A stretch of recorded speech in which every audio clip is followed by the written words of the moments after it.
Hey there guys, and welcome to another Factorio Friday Facts discussion number 245, campaign concept, and I am here with Scarhoof as always. What's up, everyone? How's it going, man? Pretty good. Pretty good.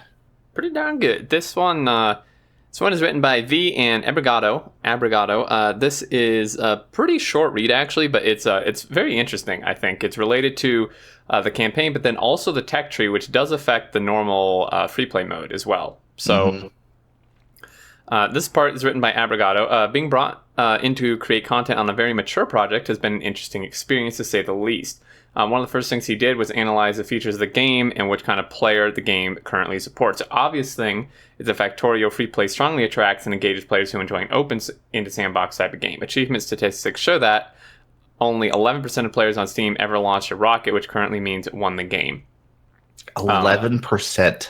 That is a very skewed figure, though. I think because I don't believe it count. Excuse me. I don't believe it counts as an achievement on Steam if you play with any mods, right? Oh, okay. So I think a ton of players play with mods, even if it's just like one super simple mod like RSO or Long Reach or something. It's just gonna discount the achievement on Steam. Yeah. Well, and then people like me, I don't play on Steam. I play on the downloadable version. Right. Same here. So I think, I mean, obviously it's not going to be like insanely higher than this 11%, but I think this is kind of skewed because of that. Well, and do you have it active on Steam? Because I have it active on Steam as well, but I've never actually like played it. The game? Yeah. So I actually have Factorio in Steam, but I only play the downloadable version. Right. Yeah, I have Factorio in Steam, and I've played a little bit, but I've never gotten any achievements on that. Yeah. So. Yeah, I think it's kind of skewed. But so what about the other player types? Well, for those that are new to the game or unsure if they are interested, we'll have the new player experience. It's a free combined tutorial and demonstrator mission, which we discussed in a previous Friday Facts 241. But what about those that prefer a guided experience? This is the sort of player who wants to play the game and experience all it has to offer, but wants to be taken on a journey. For these people, they have the campaign. And they, why do we need a new campaign at all? We find the current campaign, does not include all the free play content as it currently ends after advanced circuits. Severely limits the player investment by forcing a new factory to be built each mission. Does not convey the feeling of loneliness the free play does. And showing its age visually as it was made before high-res textures and the terrain rework. I would definitely agree. I mean, I think the current campaigns are not really that interesting to me. I mean, I think the direction they're going as like with an actual like guided journey and stuff is a much better approach. Yeah. Oh yeah. I completely agree. It would be interesting, and maybe they talk about this later, but it would be interesting if once you complete the campaign, you can just continue to free play on that same map, because that would encourage people to continue and not just throw away everything that they built. It's a really good idea. I don't think they mentioned that, but that's actually a great idea, is having the option to do that. Obviously, everybody would end up with the same map, but, I think that's okay. Yeah, I mean, if you want to do it, Yeah. For sure. So to solve these issues, we have set about designing new campaign elements that act consistently, provide the player with a guide experience all the way from Science Pack 1 to Space Science. The first step to achieving this is to have the map border expand each time the player completes a section of the main quest line. This means that the player never loses any of their progress, and as long as these transitions are presented in a smooth way, the jarring effect of the old level restarts will be removed. So they kind of show here like Area 1, red, and then green, and then Area 3 for military, 4 for blue packs, and so on and so forth. I think this is absolutely brilliant. I love it. Yeah, it's really cool, where it just kind of like reveals and unlocks a new section of the map as you progress.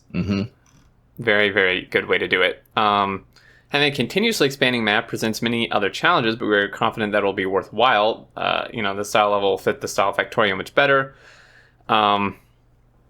So such a map should also end up being as huge as a regular free play environment, so as to better place importance on exploration. Exploration free play is pretty much just player motivated, when you need new resources or whatever. But in a guided experience, letting the player know that there's something out there can give them impetus to dive into the unknown. This brings us to technologies. Now that we have removed level transitions, we have also shot ourselves in the foot. How else will we deliver the technology tree in chunks? Simply making the entire tree available at the start of the game will cause lots of balance issues, obviously. In our NPE discussion, we stated the new recipe should only be given to the players via research. In the campaign, unresearched technologies will only be given by moving to the given location on the map. These would include some non-generated terrain and pre-placed factory structures to help the players see where they are. There could also these could also help show concepts and workable designs. One thing the current campaign does do well. So yeah, like you would just kind of unlock tech as you progress to these different areas. Yeah, and I like the idea that there's already like a factory there, kind of a thing, right? To help guide players, because sometimes just seeing it built, it clicks. Yeah, it clicks, and yeah, exactly. So now we move on to science packs and technologies, and this is where, for me, it gets interesting because I think there's some interesting discussion to be had here. When designing the campaign, we look at many things in the game very closely, and often we start seeing some problems. One such problem that has been confusing for a long time now is the fact that the most important ingredients for progression, the science packs, are unlocked in arbitrary technologies, and this drives me crazy. I completely agree. Yep. Like, it's so frustrating because, like, especially for people who've been playing for longer, I think it's even worse because since they've moved the tech around and such, right, through all the updates, and they even say this in here, it's like, I still now, I never remember, like, what techs actually unlock, like, blue science and stuff. So I have to like go searching through them. I think in the search for the technology you can type in Science Pack 3 and it will show you what unlocks it, but it's like still it's like it's still not obvious. Super intuitive. Yeah. No, not at all, because it's unlocked through like, well, I don't know, what is it, batteries or is it advanced circuits? I mean, they even say this here, but I don't even remember which one it is. Right. I think it's advanced circuits now. So in 17, we're going to add science pack technologies, which only unlock that new science pack, making it clear in the tech tree, where you get them and where they lead to. It requires a bunch of changes to the prerequisites of many technologies, but they're generally cosmetic and don't have any huge impact on the game. And by the way, I really like these new science pack tech icons. Oh yeah, they're super really nice. slick. Oh yeah. Here you can see the technology tree for logistics system. The GUI rework is being worked on in parallel, so this will actually be much nicer to look at in 17. And the purple and high tech down here both also look awesome. Although, I don't know if you noticed on Reddit, but like in between the assembly machine and the engines, there's a tiny crooked little line right there that people are saying makes this unplayable. Oh, well, there's another one, dude, between batteries and high tech. Right near high tech, you see that little zigzag? Oh, yeah. Yeah, totally unplayable. That's it. Throw this thing away. Yeah. So, production versus high-tech science. And this is what I think is really interesting. So, when they were designing high-tech and production back in 15, and I remember them discussing this in like the Friday Facts and stuff, the purpose was to create a choice for the player whether you want to go for production or high-tech after Science Pack 3, for more production or high-tech oriented things. Looking back, the idea is definitely good, but we want to make it more clear. One of the big obstacles was that Power Armor Mark II required level 3 modules, which are a great candidate for production Science Pack. Power Armor 2 Mark II is meant to be in high-tech. That made us only put the productivity module to the production Science Pack, but putting it, prod modules without beacon speed modules aren't really that great at all. So you would still need the high-tech science to make full use of productivity modules. The resulting solution is that we change the recipe of Power Armor Mark II to require level 2 modules, which will still require just Science Pack 3 instead of level 3, and moved all of the level 3 modules to Production Science Pack. Additionally, the beacons are now unlocked with Production Science without the need for high-tech. The total cost of Power Armor Mark II is roughly unchanged because they just made it require more modules, more level 2s. These changes should really make both of the science packs offer quite appealing benefits, and it's not so clear that one science pack is superior over the other. I love this idea. I think it streamlines things, and I'm one of those that I want to try to get to that Power Armor Mark II as quickly as possible, because once you get that point, there's a big jump in, like, your ability to move around and take out bases and stuff like that. Right, exactly. Or even just the number of personal roboports you can hold, Yeah, I mean, it's huge. Hmm. Now, a quick note about the Power Armor Mark II. While the cost may not be changed, this does allow you to get a lot earlier because with level 2 modules, it doesn't require blue circuits anymore. Hmm. Because, blue circuits are only needed in level 3s. So you could get... no, okay, you would need them anyway because it requires high tech to actually unlock the Mark II, it looks like. And high tech requires blue circuits. Hmm. So you would need blue circuits anyway. But yeah, I think this is really good. They say because of the new technologies for unlocking science packs, it's really easy to see what option each pack unlocks. However, I was reading through the comments in the forum discussion and also on the subreddit, and some of the highest voted comments on the subreddit were in regards to this topic here, and I pretty much agreed with them. Is this helps? I still don't think it's really that much of a decision. Because people were saying, and again, I completely agree, is that first off, both packs are needed to complete the game, and both packs are needed to get the late game stuff, like the rocket, and then also purple science is vastly easier to make than high tech science is, right? So people were pretty much saying that they've never considered it, and I have also never considered it. Even with these changes, I would pretty much never consider it a choice to go production or high tech. I just go blue science, production, and then high tech, because production is so much easier to make, and the materials required to make it come before the materials you would get to make high tech anyway. So it's and then the people also made the point that even with these changes, you pretty much need high tech shortly after you'd need purple or production anyway, just because of the, in-game stuff. You can see here, high tech, sure, you can get logistics through that, or you can get logistics through production, but they still require both packs. Right.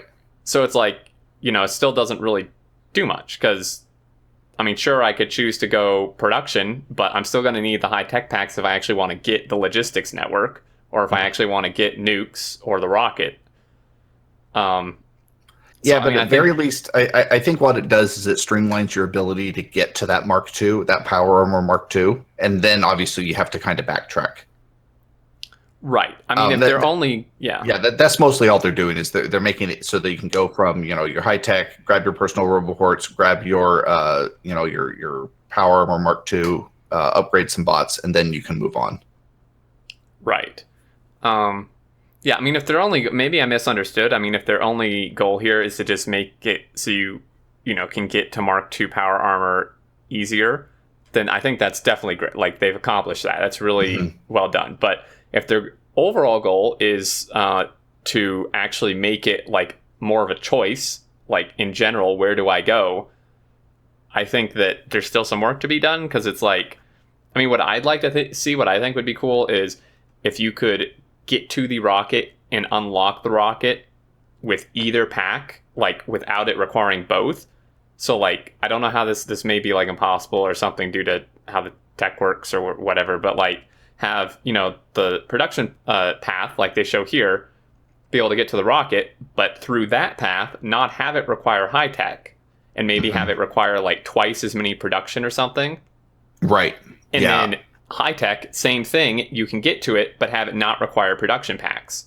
Right, because specifically for speedrunners, it's kind of a waste to go for the Power Armor Mark II, right? If you're just trying to launch the rocket as quickly as possible. But like you said, you still have to make those high techs in order to get make your launch pad. So have it as two different recipes, maybe, kind of a thing. As long as high tech isn't, or maybe they could do it as long as high tech is not unlocked. Then, like you said, maybe it just requires double or triple the productions, but you can still unlock the rocket. Right. Exactly.